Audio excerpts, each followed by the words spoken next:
a handful of hyper-competitive men who are obsessed with hitting the pinnacle of the given dominance hierarchy they're in will happily work 80 hours a week, and they'll forego everything else, relationships, family, children, way in the second category.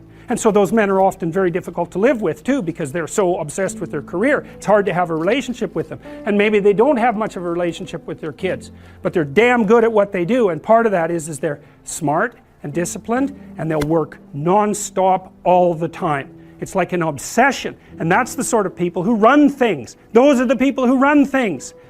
Well, they're often also disagreeable too, because you want to manage people? Really? They're not going to like you. You know, and it's not an easy thing to not be liked, and actually if you're an agreeable person, and women are more agreeable than men, it's quite painful to be disliked. But if you're in a managerial and executive position, the probability that people are going to like you is quite low. Those positions are very stressful, partly because of the interpersonal dynamics, and they're also incredibly competitive. So we've got things backwards in our culture. We're thinking, at least in part, why aren't there more women in positions of power? Wrong question. The right question is, why are there any men at all who want those positions of power? Because it's not just positions of power. You have to be such a knothead to think that. Oh, it's a position of power. It's like, sure, but it's a position of overwhelming responsibility.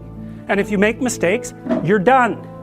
Right? It's not like you occupy that position of power and everyone does what they're told all the time and your life is easy. It's like, forget about that. People are on your case to do exactly the right thing all the time, 100% of the time.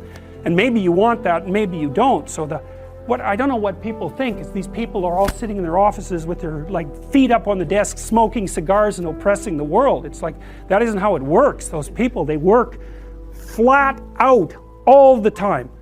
So, and it's fine if that's what you want, and some people are like that. They're hyper-industrious people, right? From a trait perspective, no matter where you put them.